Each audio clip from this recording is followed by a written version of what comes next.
শুভেচ্ছা নাও। আমরা দ্বিতীয় পর্যায়ে আবারও আলোচনায় ফিরে আসলাম। একটা বিষয়ে আমি ওখানে ছেড়ে গিয়েছিলাম, ওখানে দুটো ছবি দিয়েছিলাম তো বোর্ডের উপরে, তোমাদের খেয়াল আছে নিশ্চয়ই, তোমরা ছবি দুটো তুলেছিলে, যদিও ছবি আংশিক ছিল। ওই ছবি দুটোর উপর একটু ব্যাখ্যা করি। এটা একটা প্রশ্ন ছিল, যদি এরকম একটা প্রশ্ন তোমার স্টেমে এসে যায় উত্তর করার জন্য, লক্ষ্য করো তোমরা যে ওখানে দুইটা ছবির মধ্যে এ এবং বি ছিল। এতে যে ছবিটা ছিল সেটি ছিল মিওসিস বিভাজনের একটা পর্যায়, আর ডান দিকে যে ছবিটা ছিল ওইটা মাইটোসিসের মেটাফেজ পর্যায়, বাম দিকেটা ছিল মেটাফেজ 1। এখন এই দুটো ছবির মধ্যে বিস্তর প্রশ্ন হতে পারে, যেমন গড় নমুনাতে যদি গ প্রশ্নে যদি এরকম থাকে যে তোমার ওই এতে যে ছবিটা দেওয়া হয়েছে স্টেমে, এটি চিত্র একে এর বর্ণনা দাও। আর ঘতে যদি এভাবে থাকে যে এ এবং বি দুই চিত্রের মধ্যে একটা তুলনামূলক আলোচনা করো, এটা হতে পারে। তাহলে উত্তরটা কিভাবে লেখা যায়? তো প্রথম এই গয়ের প্রশ্নের উত্তরটা এভাবে দেওয়া যায় যে ওইটা ছিল মেটাফেজ 1-এর একটা ছবি। ওখানে দেখানো হয়েছে যে বাইভ্যালেন্ট এখানে সরাসরি বিচ্ছিন্ন না হয়ে সরাসরি এই তোমার ইকুয়েটোরিয়াল প্লেনে চলে এসছে। তোমরা লক্ষ্য করো যে নিরক্ষীয় তলে হাজির হয়েছে, এবং এখানে লক্ষ্য করা যাচ্ছে যে ক্রসিং ওভার হয়েছে, পার্ট এক্সচেঞ্জ হয়েছে, অর্থাৎ অংশের বিনিময় ঘটেছে, স্পষ্টভাবে দেখা যাচ্ছে। তবে একটা জিনিস হলো যে এই বাইভ্যালেন্টের ক্রোমোজোমের সেন্ট্রোমিয়ার দ্বয় এরা কোনো অবস্থাতেই কিন্তু ইকুয়েটোরিয়াল প্লেন স্পর্শ করেনি, অনেক দূরত্ব বজায় রেখেছে।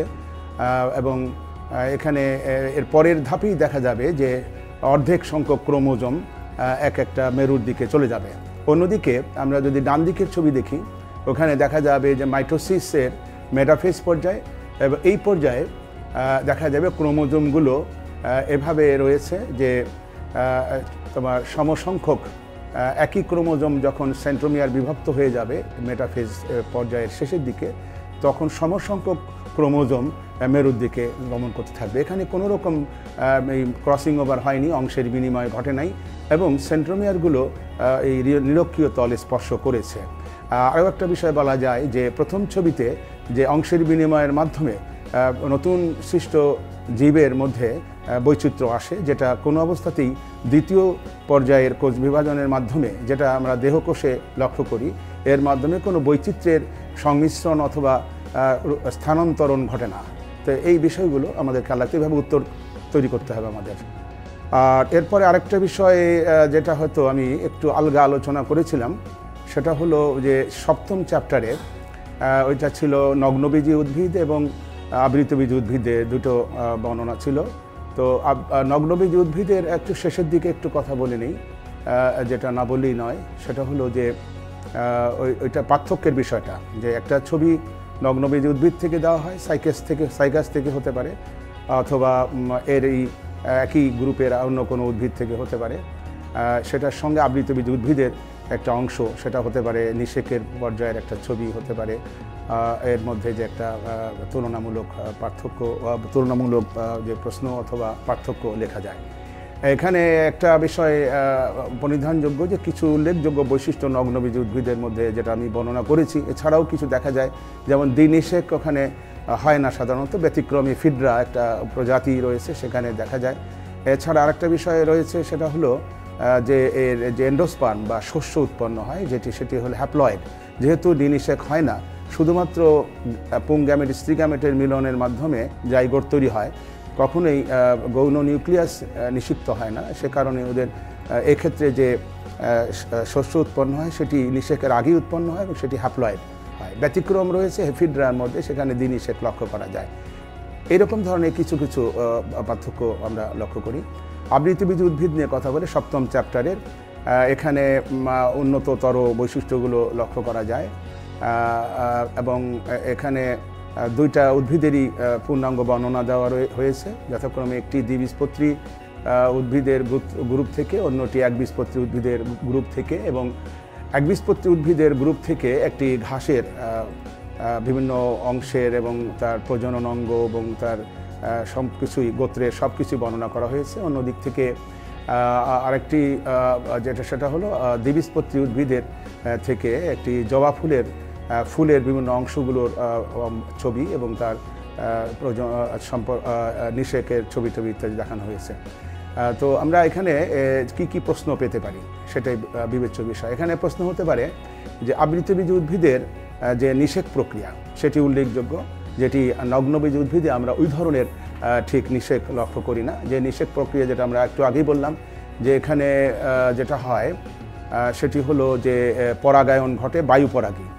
বায়ুপরাগী প্রক্রিয়ার মাধ্যমে পরাগায়ন হয় এবং সরাসরি ডিম্বকের ছিদ্রের মধ্যে এই পরাগরেণু পতিত হয় এবং আর্কিগোনিয়াম সৃষ্টি হয়। এবং আরও বলা হয়েছে এখানে যে এই যে স্ত্রী জননাঙ্গ আর্কিগোনিয়াম সৃষ্টি হয় এবং যে আর্কিগোনিয়ামের মধ্যে এই শুক্রাণু প্রবেশ করে, যেটা সবচেয়ে বৃহৎ উদ্ভিদকুলের মধ্যে এবং সেটা বহু ফ্লাজেলাযুক্ত।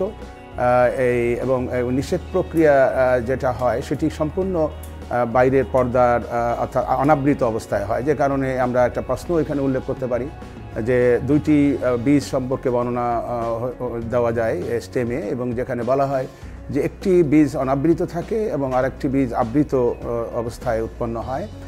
সহজেই আমরা বুঝতে পারি অনাবৃত অবস্থায় যে বীজটি সেটি হলো নগ্নবীজ উদ্ভিদ থেকে, আর আবৃত বীজ উদ্ভিদ থেকে যেটা হয় সেটা হলো আবৃত অবস্থায় গর্ভাশয়ের অভ্যন্তরে। এবং এদের মধ্যে বিস্তর পার্থক্য যেমন দেওয়া যায় তেমনি মিল অর্থাৎ যেগুলো সাদৃশ্যপূর্ণ বৈশিষ্ট্য রয়েছে সেগুলো আমরা উল্লেখ করতে পারি মোটামুটিভাবে এই দুটোর মধ্যে। আর এখানে উল্লেখযোগ্য যে বিষয়টা, আমি একটা ছবি লক্ষ্য করো যেটা আমি দিয়ে তোমাদের একটু পার্থক্য বোঝাতে চেষ্টা করতে পারি।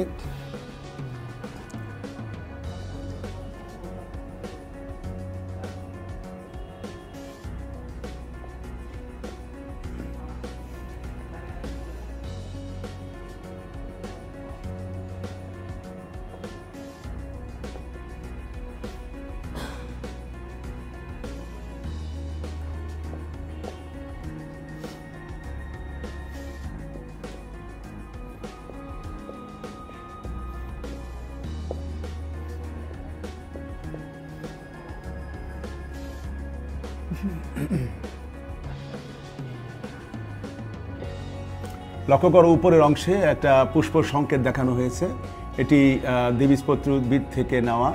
দ্বিতীয় ছবিটিতে আরেকটা পুষ্প সংকেত দেখানো হলো অন্য একটি উদ্ভিদ যেটা বর্ণনা করা হয়েছে তোমাদের বইয়ে, সেখান থেকে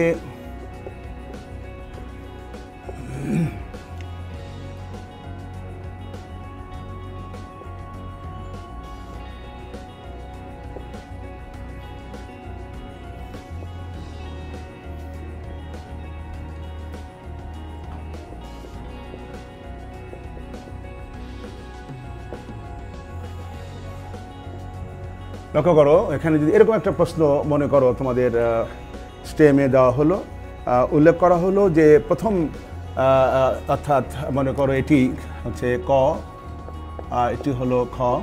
তো কয়ের চিহ্নিত যে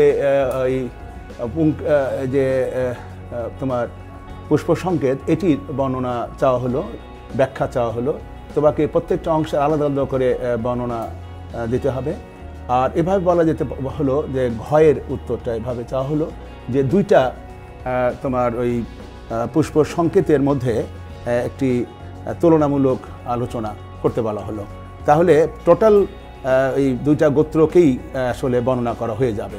যেমন প্রথমটা যদি আমরা দেখি ক, এখানে যে প্রথম যে অংশটা দেখতে পাচ্ছি আমরা, এটা দিয়ে বোঝানো হয়েছে যে এটা বহু প্রতিসমর এখানে বোঝানো হয়েছে, চিহ্ন দেওয়া হয়েছে। এটা হলো এসে সাহায্যে সংকেতের, এটা পুষ্প সংকেত যেহেতু বিভিন্ন অংশগুলো এইভাবে এক একটা অংশের এক একটা অর্থ বোঝানো হচ্ছে।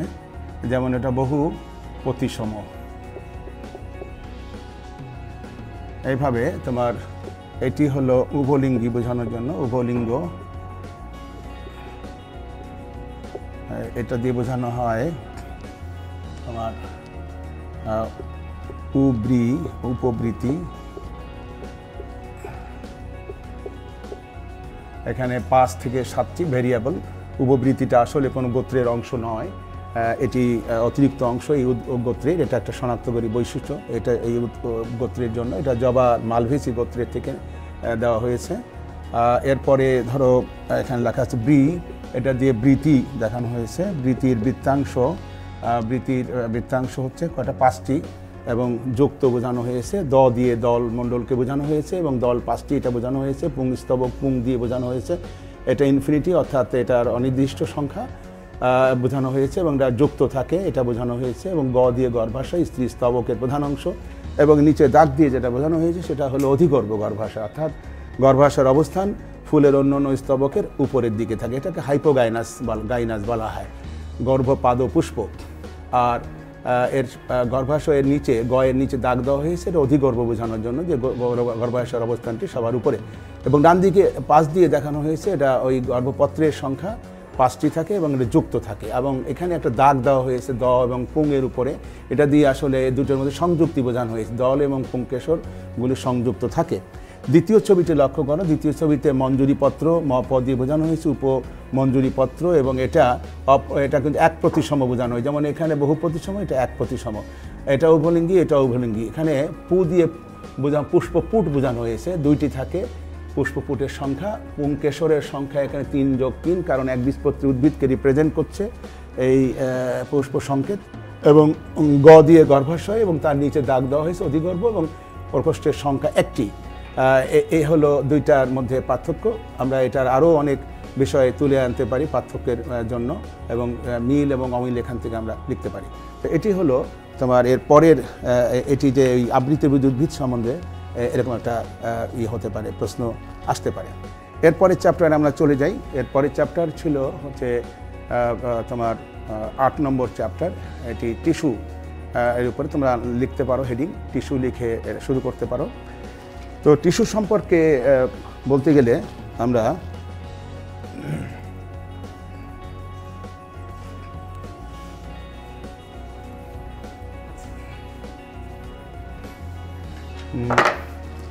এখানে প্রধানত টিস্যু কাকে বলে এটা আমাদের সবারই জানা আছে, যা অনেকগুলো কোষ অর্থাৎ একগুচ্ছ কোষ কোনো নির্দিষ্ট জায়গা থেকে উৎপন্ন হয়ে সম্মিলিতভাবে যদি একই কাজে নিয়োজিত থাকে তখন সেই কোষ সমষ্টিকে বলা হয় টিস্যু। টিস্যু প্রধানত দুই প্রকার। কেন টিস্যু সৃষ্টি হয় তার সম্বন্ধে বলতে হয় যে এই বহুকোষী জীবের মধ্যেই টিস্যু দেখা যায়, টিস্যু থেকেই অঙ্গ তৈরি হয়, অঙ্গ থেকে অঙ্গতন্ত্র তৈরি হয়, এভাবে বৃহৎ জীবদেহ তৈরি হয়ে থাকে। সুতরাং এই বৃহৎ জীবদেহ তৈরির ক্ষেত্রে টিস্যুর গুরুত্ব অপরিসীম। এরপরে আমরা আসি যে টিস্যু কত প্রকার। টিস্যু 2 প্রকার প্রধানত, এক প্রকার হচ্ছে ভাজক টিস্যু আর একটা হচ্ছে এই তোমার স্থায়ী টিস্যু। ভাজক টিস্যুর অনেক প্রকারভেদ রয়েছে, এগুলো বর্ণনার প্রয়োজন তেমন একটা নাই, তোমরা পড়েছো। আমি শুধু একটু বিশেষ জায়গায় টাচ করে যাব। ভাজক টিস্যু তোমরা জানো যে টিস্যুর কোষগুলো স্বতঃস্ফূর্তভাবে বিভাজিত হতে পারে এবং স্থায়ী টিস্যু উৎপন্ন করতে পারে, তাদেরকে বলা হয় এই ভাজক টিস্যু। ভাজক টিস্যু উৎপত্তি, তারপরে অবস্থান, কাজ এবং তোমার এই বিভাজন ক্ষমতার উপরে 4 ভাগে ভাগ করা যায়। তো এগুলো সম্বন্ধে অনেক কথা রয়েছে ওখানে, সেগুলো তোমরা পড়ে নেবে যে প্রকারভেদগুলো কি। আর টিস্যুর বৈশিষ্ট্যগুলো, ভাজক টিস্যুর কিছু বৈশিষ্ট্য রয়েছে, যেমন ধরো বলা যায় যারা বিভাজন ক্ষমতা সম্পন্ন, এদের কোষের প্রাচীর খুব পাতলা হয়, এদের প্রোটোপ্লাজম খুব ঘন হয়, নিউক্লিয়াসটা বড় হয় এবং এদের কোষগুলো খুবই গাদাগাদিভাবে থাকে, মাঝখানে আন্তঃকোষীয় ফাঁক থাকে না। আর আরেকটা বৈশিষ্ট্য হলো খাদ্য সঞ্চয় করে না, এদের আকৃতিগুলো সব একই রকম থাকে না, যেমন একটা ছবি আমরা দেখতে পাই।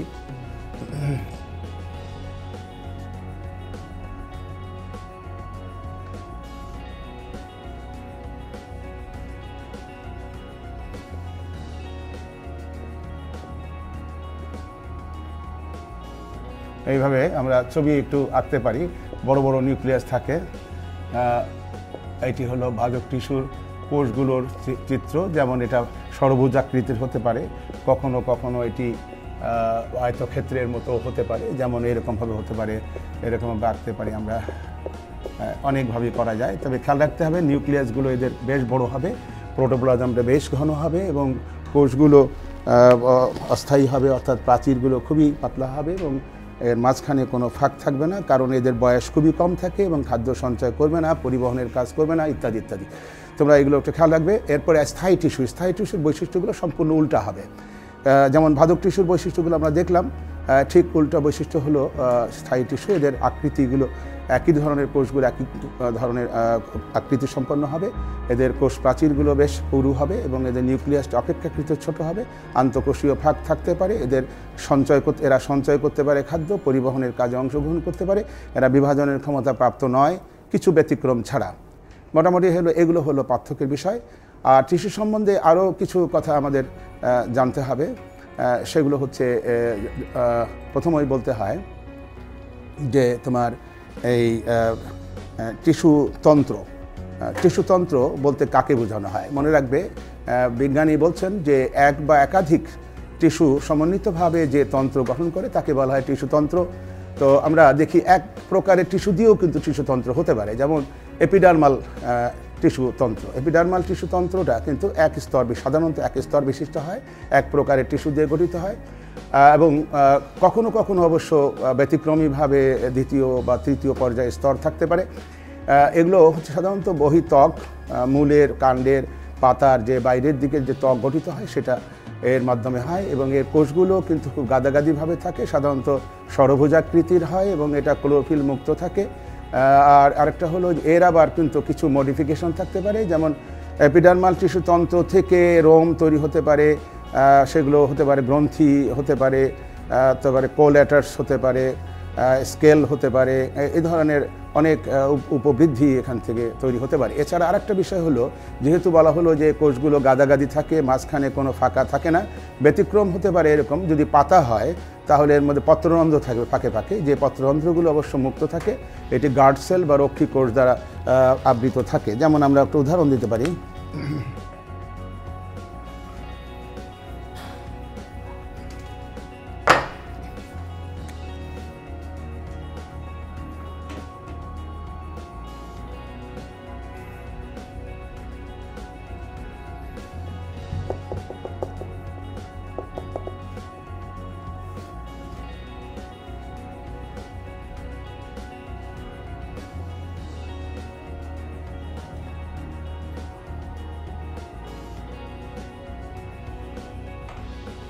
লক্ষ্য করো এখানে যে এই দেখতে পাচ্ছ যে একটা পত্ররন্ধ্রের এবং তার সঙ্গে আনুষঙ্গিক কোষগুলো দেখানো হয়েছে, যে যার মাধ্যমে আমরা বোঝাতে চেষ্টা করেছি এই দুটো গার্ড সেল বা রক্ষী কোষ। তোমরা এইভাবে ছবি আঁকবার চেষ্টা করবে, রক্ষী কোষ, তারপরে এখানে সহকারী বা যে সাব স্টোমাটাল সেলও বলা যায় বা সহকারী কোষও বলা যায় কোষ, আর এটির নাম হলো পত্ররন্ধ্র। আচ্ছা, আমার উদ্দেশ্য যেটা আবার বলার সেটা হলো যে নিউক্লিয়াসগুলো বড় হবে এবং প্রচুর পরিমাণে ক্লোরোফিল থাকবে, এগুলো বন্ধ এবং খোলা হতে পারে, এটা প্রচ্ছেদনের উপরে নির্ভর করে, প্রচ্ছেদন প্রভাবিত করে পত্ররন্ধ্র খোলা বন্ধ হওয়ার ক্ষেত্রে। এটা হলো তোমার এই এপিডার্মাল টিস্যুতন্ত্র। এটা ভাস্কুলার টিস্যুতন্ত্র বলে আরেকটা তন্ত্র রয়েছে, একটুখানি তোমাদের আমি বিষয়টা টাচ করতে পারি।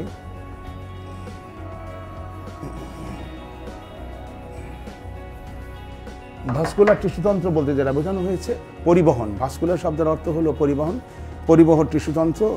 এটি জাইলেম এবং ফ্লোয়েম যেহেতু পরিবহন টিস্যু, এর মাধ্যমে এর দিয়ে তৈরি হয় যে টিস্যুতন্ত্র তাকে বলা হয়, অর্থাৎ জাইলেম ফ্লোয়েম দিয়ে তৈরি হয় যে টিস্যুতন্ত্র তাকে বলা হয় ভাস্কুলার টিস্যুতন্ত্র। এটা প্রধানত 3 প্রকারের হতে পারে, যথাক্রমে একটি কনজয়েন্ট, যেমন যে একটা করে ছবি আমি দেখাই তোমাদের।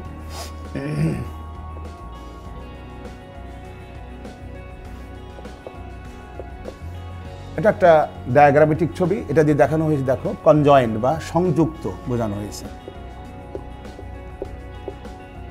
সংযুক্ত পরিবহন করা হচ্ছে। পি দিয়ে ফ্লোয়েম বোঝানো হয়েছে, এক্স দিয়ে জাইলেম থাকবে কেন্দ্রের দিকে কাণ্ডের বা মূলের, আর ফ্লোয়েম থাকবে পরিধির দিকে। এটা কাণ্ডের ছবি, কারণ কাণ্ডে এই ধরনের পরিবহন টিস্যুগুচ্ছ দেখা যায়। সংযুক্ত আবার বদ্ধ মুক্ত হতে পারে, যেমন এখানে আরেকটা ছবি দেখতে পারো, এটা সবই কিন্তু ডায়াগ্রামেটিক ছবি, আমি আসল ছবি আঁকতেছি না, প্রয়োজনও নাই। যেমন এখানে এইটা হলো ক্যাম্বিয়াম, এখানে জাইলেম, এখানে ফ্লোয়েম। তো এই ধরনের এটা হলো তোমার মুক্ত, সংযুক্ত মুক্ত, আর এটা মুক্ত। এটা মুক্ত কেন? যেহেতু ক্যাম্বিয়াম আছে। এটা হলো বদ্ধ বলা হয়, বদ্ধ কেন? এই জন্য যে এটা কি নাই, ক্যাম্বিয়াম নাই। এই তো এটা হলো কাণ্ডের মধ্যে থাকে। আর মূলের মধ্যে যেটা থাকে সেটা হলো, ধরা যাক এটা একটা মূলের প্রস্তুচ্ছেদ আমরা করলাম। মূলের প্রস্তুচ্ছেদ করলে তাহলে সেখানে এরকমভাবে দেখা যাবে যে জাইলেম এবং ফ্লোয়েমগুলো এইভাবে আলাদা আলাদা ব্যাসার্ধে অবস্থান করছে। এটা দেখানো যায়, যেমন এখানে ফ্লোয়েম থাকলো, এটা ফ্লোয়েম, এগুলো জাইলেম। এভাবে পুরো সেকশনের অর্থাৎ এই মূলের ভেতরে এর কয়েক সারি এরকম জাইলেম, কয়েক সারি ফ্লোয়েম, অবশ্য সমসংখ্যক জাইলেম সমসংখ্যক ফ্লোয়েম থাকবে। এই যে আলাদা আলাদা ব্যাসার্ধে অবস্থান করা, এটি একটা বিশেষ প্রক্রিয়া, মূলের মধ্যে দেখা যায়। এটিকে বলা হয় অরীয় পরিবহন টিস্যুগুচ্ছ বা অরীয় ভাস্কুলার বান্ডেল। এটা অরীয় বলা হয়,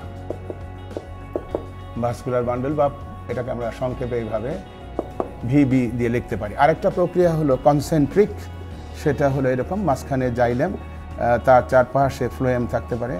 আমরা এটা ফ্লোয়েম লিখলাম চারপাশে। এটা হাইড্রোসেন্ট্রিক বলা হয়, সাধারণত টেরিস উদ্ভিদের মধ্যে অর্থাৎ টেরিডোফাইটে এগুলো দেখা যায়। আরেকটা ছবি, এটা হলো জাইলেম কেন্দ্রিক, এটাকে বলা হয় জাইলেম কেন্দ্রিক। আরেকটা হলো ফ্লোয়েম কেন্দ্রিক, মাঝখানে ফ্লোয়েম, আমি ফ্লোয়েম কথাটা পি দিয়ে দেখাচ্ছি, জাইলেম চারপাশে, এটি বলা হয় ফ্লোয়েম কেন্দ্রিক বলা হয়।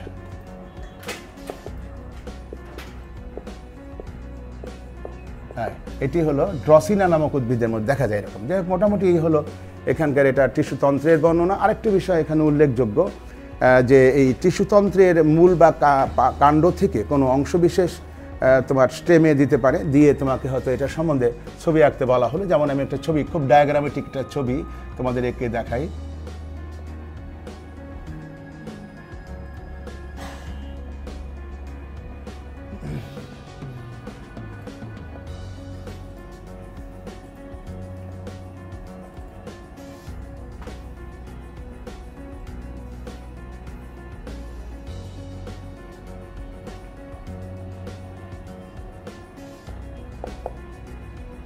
মনে করেন একটা ছবি এরকম দেওয়া হলো, এখানে তোমরা জানো এটা হলো মূল রোম, এটি হলো এপিব্লেমা বলা এটাকে, যেহেতু এখানে কিউটিকল নাইট ওই এপিডার্মিসের উপরে, এপিব্লেমা।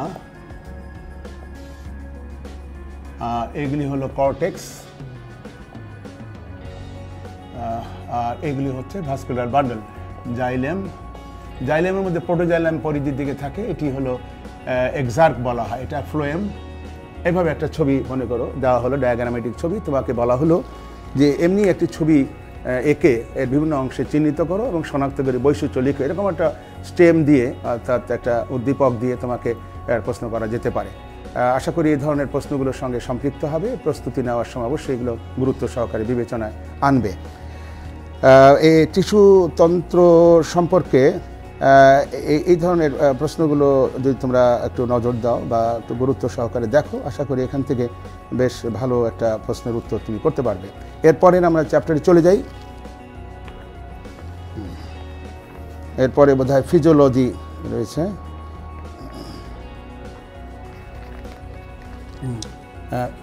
ফিজিওলজি তোমরা হেডিং লিখে নাও, ঠিক আছে। ফিজিওলজি অর্থাৎ শারীরতত্ত্ব, এই চ্যাপ্টার থেকে আমরা শুরু করি। এখানে উল্লেখযোগ্য কিছু কিছু বিষয় আছে। আমি একটা বিষয় তোমাদের একটু শেয়ার করব, যেটা হয়তো বইয়ে বর্ণনা অতটা সুন্দরভাবে নাই।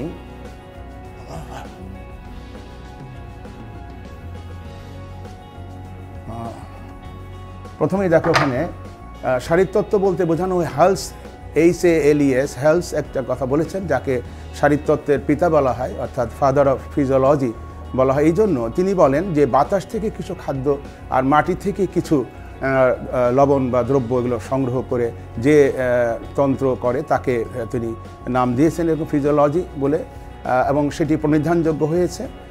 সেই হিসাবে তাকে ফাদার অফ ফিজিওলজি বলা হয়ে থাকে। এখন আসো, এখানে বেশ কয়েকটি অংশ রয়েছে, যথাক্রমে একটি হলো লবণ শোষণ সম্পর্কে আলোচনা হয়েছে, পরে তোমার হলো এই তোমার ট্রান্সপিরেশন বা প্রস্বেদন, তারপরে হলো ফটোসিনথেসিস বা সালোক সংশ্লেষণ, এবং পরিশেষে যেটা আলোচনা হয় শ্বসন। আমি একটু টাচ করে যাই তোমাদের দু একটা বিষয় যেটি তোমাদের খুবই প্রয়োজন হবে। যে প্রথমে লবণ শোষণের কথা বলি। লবণ শোষণে দেখো বেশ কয়েকটা প্রশ্ন রয়েছে যেটা তোমাদের খুব জানা দরকার, যে উদ্ভিদ লবণ শোষণ পানি শোষণের মতো ওই একই প্রক্রিয়া করে না। লবণ শোষণ ভিন্ন প্রক্রিয়া হয়, আয়ন পদ্ধতিতে গ্রহণ করে থাকে, আর পানি শোষণ হয় হচ্ছে অভিস্রবণ প্রক্রিয়ায়। তা দুইটাই ভিন্ন প্রক্রিয়া, যদিও লবণ পানি একই সঙ্গে থাকে কিন্তু শোষণের প্রক্রিয়াটা ভিন্ন হয়। আর এজন্য উদ্ভিদকে ভিন্ন প্রক্রিয়া অনুসরণ করতে হয়। পানি শোষণ যেমন এটা একটি প্যাসিভ মেথড, অর্থাৎ নিষ্ক্রিয় পদ্ধতিতে হয়ে থাকে, কোনো বাড়তি শক্তি প্রয়োগের প্রয়োজন হয় না। অন্যদিক থেকে তোমার এই লবণ শোষণের ক্ষেত্রে এটি কিন্তু তোমার এই পানি শোষণের মতো এইভাবে হয় না। এটা মনে রাখবে, এটাকে বলা হয় কনসেন্ট্রেশন গ্রেডিয়েন্ট বলে একটা কথা তোমাদের বইয়ে লেখা আছে। এটি ঘনত্বে আনতি বলা হয়, অর্থাৎ উদ্ভিদ দেহের ভিতরে লবণ কম থাকা সত্ত্বেও তাদের অতিরিক্ত লবণের প্রয়োজন হয়। লবণ তোমরা জানো যে মৌল হিসাবে আমরা 17 প্রকারের লবণের কথা জানি, যার 3 প্রকারের লবণ উদ্ভিদ সরাসরি বাতাস থেকে গ্রহণ করে, 14 প্রকারের মাটি থেকে। এই লবণগুলোর দুটো অংশ থাকে, এটা যথাক্রমে তোমার এই ক্যাটায়ন অ্যানায়নে বিভক্ত থাকে, অর্থাৎ এমনি লবণ থেকে আলাদা করা যায়। এখন আসো যে এই লবণগুলো কিভাবে তারা শোষণ করে। লবণ শোষণের পদ্ধতি হিসাবে দেখা যায় এটা সক্রিয় পদ্ধতি, বাড়তি শক্তির প্রয়োজন হয়, কেননা উদ্ভিদের দেহে বেশি লবণ থাকা সত্ত্বেও তাকে আরও লবণ শোষণ করতে হয় শারীরবৃত্তীয় প্রক্রিয়ার জন্য। দুটো প্রক্রিয়ার ক্ষেত্রে এটা বেশি প্রণিধানযোগ্য। তার মধ্যে একটি হলো স্বাস্থ্যপ্রদ বৃদ্ধি, আর একটা হলো শারীরিক পরিপূর্ণতা। এই দুটিকে সামনে রেখে উদ্ভিদকে লবণ শোষণ করতে হয়। তো এই জন্য এটা সক্রিয় পদ্ধতি, এর জন্য বাড়তি শক্তি প্রয়োজন হয়, যেহেতু কনসেন্ট্রেশন গ্রেডিয়েন্ট থাকে। এই শক্তিটা এটিপি থেকে আসে, মেটাবলিক এনার্জি হিসাবে এটি ব্যবহৃত হয়, এটাকে সক্রিয় পদ্ধতি বলা হয়। তাহলে নিষ্ক্রিয় আর সক্রিয় পদ্ধতির মধ্যে পার্থক্য তোমরা করবে, এটা একটা ভালো প্রশ্ন। এরপরের বিষয়ে আসি আমরা, যে এই যে লবণ শোষণ আবার দুইভাবে হতে পারে। একটা হলো প্রাপ্যতার কথা বলা হয়েছে, তোমরা লক্ষ্য করবে এখানে যে লবণের প্রাপ্যতার কথা বলা হয়েছে, একটা দিয়ে এক্সচেঞ্জ মেথডের কথা বলা হয়েছে, কার্বন ডাইঅক্সাইড এক্সচেঞ্জ, এরকম কয়েকটি মেথডের কথা বলা হয়েছে। একটা প্রাপ্যতার কথা, এটা যেমন ধরো রাতের বেলায় তোমরা জানো যে এই তোমার বন্ধ থাকে, তোমার এই প্রস্বেদন বন্ধ থাকে, কিন্তু শ্বসন একটি সার্বক্ষণিক প্রক্রিয়া। তো সার্বক্ষণিক প্রক্রিয়ার মাধ্যমে যে এই যে তোমার কার্বন ডাইঅক্সাইড তৈরি হয়, এটি পানির সঙ্গে মিশে কার্বনিক অ্যাসিড হয়। অ্যাসিডের মাত্রা যত বাড়তে থাকে তোমরা জানো যে এটার পিএইচের মানও তত কমে যায়।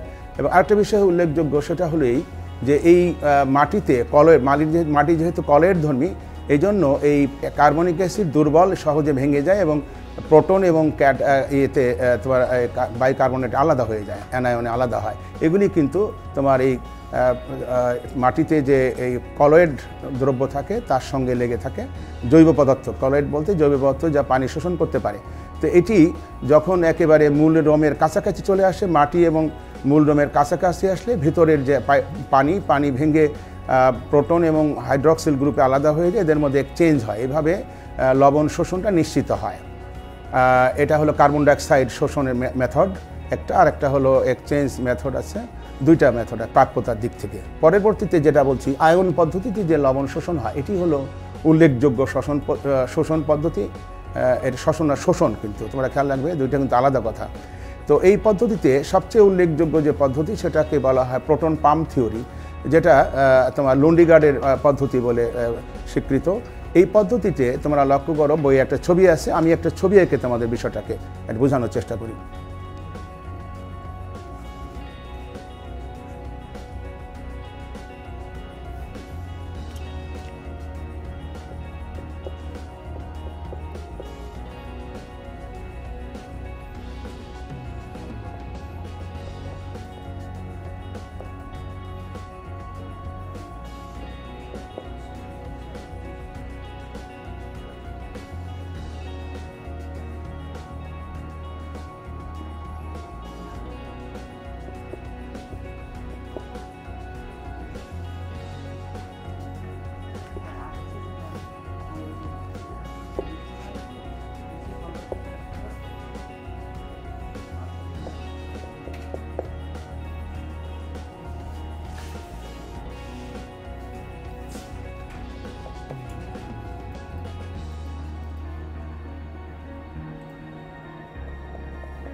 এদিকে লক্ষ্য করো, এখানে সাইটোক্রোম অ্যানায়ন যৌগ তৈরি হয়েছে। আচ্ছা, হলো কীভাবে দেখো একটু বুঝিয়ে বলি। এটা অনেকটা সোজা হবে, আমার মনে হয় এটা তোমরা মনে রাখতে পারবে। বই একটা ভিন্ন ছবি আছে, বর্ণনাটাও বেশ কিছুটা দুর্বোধ্য মনে হয়। এটি লক্ষ্য করো,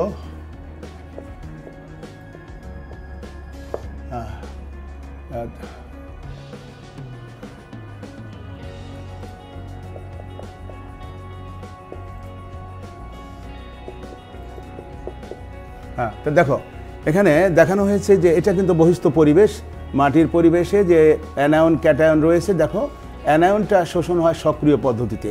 এখানে ভিতরে একটা সাইটোক্রোম মানে একটা চক্র দেখানো হয়েছে, ইলেকট্রন প্রবাহ তন্ত্র। সেখানে দেখান সাইটোক্রোম একটি লৌহ ঘটিত উপাদান। এটি দুটা ফেস রয়েছে, একটা হলো এটা অক্সিডাইজড ফর্ম, এটা রিডিউসড ফর্ম, দুটো ফর্মে থাকে। যে যখন সাইটোক্রোম ইলেকট্রন ছেড়ে দিয়ে বাইরের 3টা ইলেকট্রন ছাড়তে পারে, 3টাই যখন ছেড়ে দেয় অক্সিডাইজড হয়ে যায়। এটা অক্সিডাইজড বা জারিত অবস্থা, আর এটা হলো বিজারিত অবস্থা। এইভাবে তো জারিত অবস্থায় যখন যায় তখন অ্যানায়ন গ্রহণ করে এবং একটা যৌগ তৈরি করে, সাইটোক্রোম অ্যানায়ন যৌগ। এবং এই সময় এখানে একটা ডিহাইড্রোজিনেজ এনজাইমের সঙ্গে বিক্রিয়া করে হাইড্রোজেন ভেঙে যে ইলেকট্রন এবং তোমার প্রোটনে আলাদা হয়ে যায়। প্রোটনটা বাইরের বহিস্থ পরিবেশের ক্যাটায়নের সঙ্গে বিনিময় হয়। এটি একটা নিষ্ক্রিয় পদ্ধতির শোষণ, আর অ্যানায়ন শোষণটা হয় সক্রিয় পদ্ধতিতে। এইভাবে ক্রমাগতভাবে এই চক্র চলমান থাকে, আর অ্যানায়ন ভিতরে প্রবেশ করে এবং অ্যানায়ন ক্যাটায়ন মিলে লবণ গৃহীত হয়। এই প্রক্রিয়াটি আমার মনে হয় এটা লুন্ডিগারের মতো লিখে রাখবে এখানে,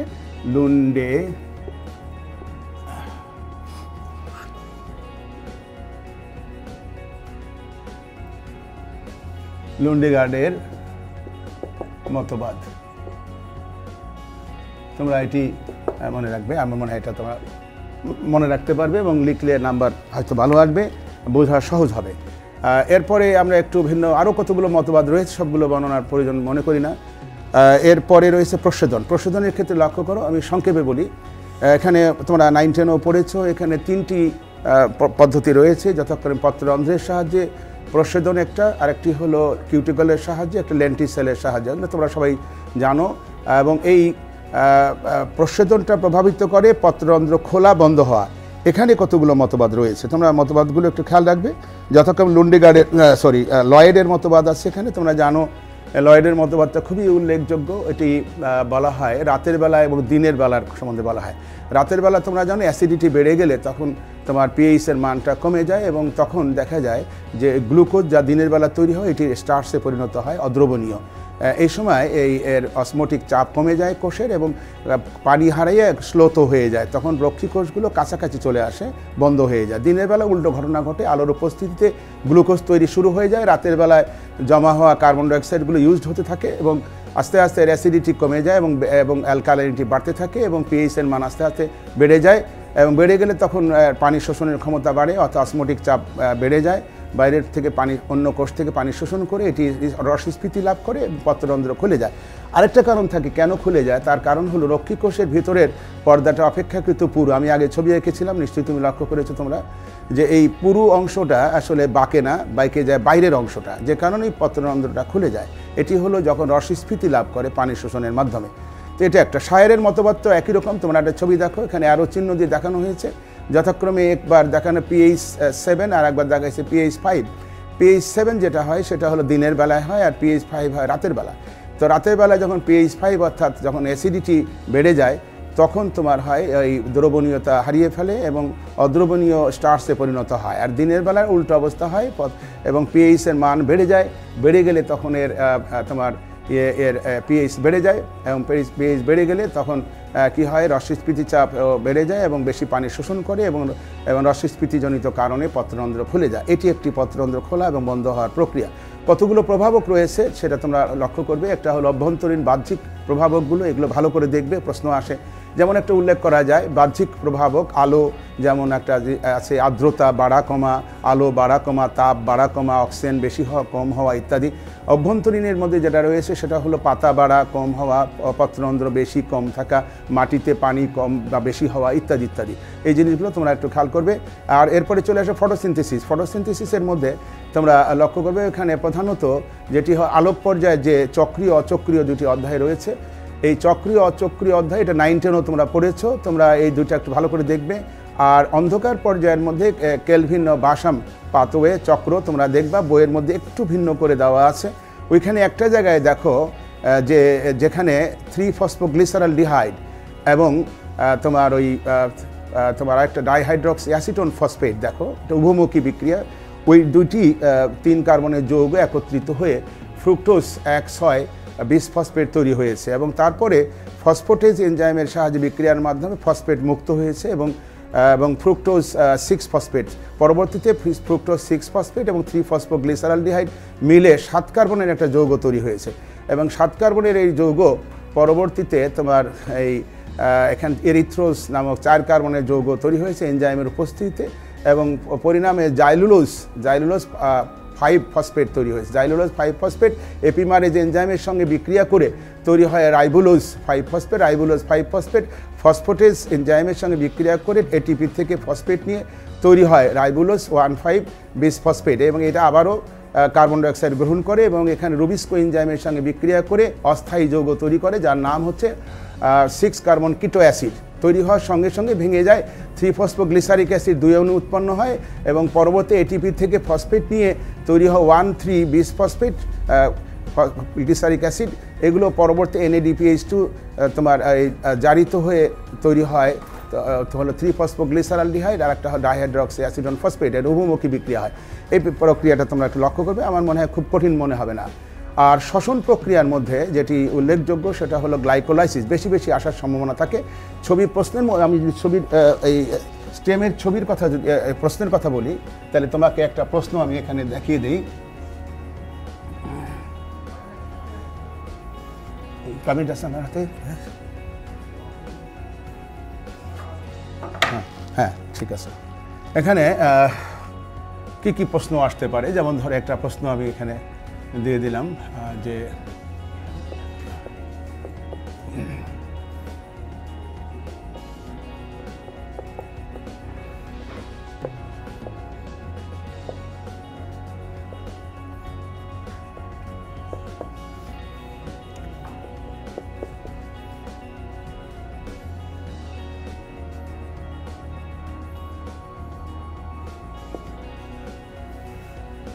এখন মনে করো এটা নিয়ে একটা প্রশ্ন হতে পারে যে উৎপাদিত কিভাবে প্রস্তুত হয় তা বর্ণনা করে দেখাও হতে পারে, আর অথবা বলা হয় এই বিক্রিয়াটি পূরণ করো, এটা হতে পারে, অথবা এর সঙ্গে যে আরও রিলেটেড কোয়েশ্চেন হতে পারে, যেমন গ্লাইকোলাইসিস প্রক্রিয়াটি অবাত এবং সবাত প্রক্রিয়া উভয়ের জন্য অপরিহার্য, এটি প্রমাণ করো। আরেকটা প্রশ্ন হতে পারে সেটা হলো অক্সিজেনের উৎস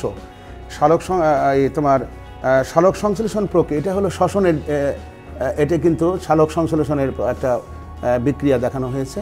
শ্বসন প্রক্রিয়ায় তোমরা ওই গ্লাইকোলাইসিস এবং তার সঙ্গে যে এই দুটি প্রক্রিয়ার কথা বললাম, একটা হলো তোমার যেটা মাইটোকন্ড্রিয়ার মধ্যে হয় সেটি তোমার এই কীভাবে তোমার তৈরি হয়, সাইট্রিক অ্যাসিড তৈরি হয়, তারই ক্রেব চক্র, আর পরিণামে যেটা ETS আর যেটা এখন ETC বলা হয়।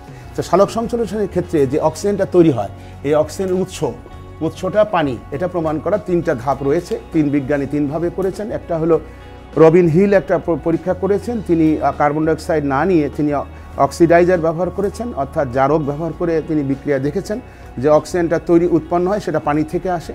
আরেকটি হলো যে ভ্যান নিল একটা পরীক্ষা করেছেন, সেখানে তিনি পানি না নিয়ে H2S ব্যবহার করেছেন এবং দেখেছেন যে সেখানে এই পানির অক্সিজেনের পরিবর্তে সালফার আলাদা হয়ে যায়। সেটা থেকেও বোঝা যায় যে পানি থেকেই অক্সিজেনটা নির্গত। আরেকটা আইসোটোপের সাহায্যে করা যায়, সেটা হলো যে এই পানির যে অক্সিজেন সেটা 18 ব্যবহার করে দেখা গেছে পরীক্ষা করে যে উৎপন্ন যে অক্সিজেন সেটা যে আইসোটোপ ছিল 18-16 জায়গায়। এটা থেকেও আমরা বুঝতে পারি যে এই অক্সিজেন যেটা নির্গত হয় এই সালোক সংশ্লেষণ প্রক্রিয়ায় অবশ্যই সে অক্সিজেনটা অবশ্যই আসে পানি থেকে, কার্বন ডাইঅক্সাইড থেকে নয়। আর মোটামুটি শ্বসন এবং সালোক সংশ্লেষণের মধ্যে পার্থক্যমূলক প্রশ্ন আসতে পারে, তোমরা এদিকে নজর দেবে। আর পরিণামে আমি তোমাদের কয়েকটা সাজেশনের কথা উল্লেখ করি। তোমরা স্বাভাবিক থাকবে, আর বিষয়ে কোনো নার্ভাস ফিল করবে না, এবং প্যাশেন্স থাকবে যেন পরীক্ষার সময়। আর লেখার সময় একটু গুরুত্ব দেবে যাতে ছবিটা সুন্দর হয়, এবং বিক্রিয়া যখন লেখো তখন বিক্রিয়াগুলো যেন সঠিক হয়, ভুল হতে পারে, একটু নজর দেবে। এগুলো বর্ণনার থেকেও মানে বিক্রিয়াগুলোর দিকে বেশি নজর দেওয়া উচিত, যেখানে যেখানে বিক্রিয়া রয়েছে, যেখানে যেখানে ছবি রয়েছে। আর তোমাদের জন্য অনেক অনেক শুভেচ্ছা এবং দোয়া থাকলো। আমার দৃঢ় বিশ্বাস যে তোমরা ভালো করবে, এবং ভবিষ্যতে বায়োলজি আসলে একটা মজার সাবজেক্ট। তোমরা অনেকেই হয়তো এটা কঠিন মনে করে অত অবহেলা করেছো, আমার মনে হয় ভবিষ্যতে করবে না। তোমাদের উজ্জ্বল ভবিষ্যৎ কামনা করি। হতে পারে এরকম যে এই সাবজেক্টটি তোমার জীবনকে পরিবর্তন করে দিতে পারে, রঙিন করে ফেলতে পারে, এবং সুউচ্চ আসনে আসীন করতে পারে। তোমাদের জন্য অনেক দোয়া রইল।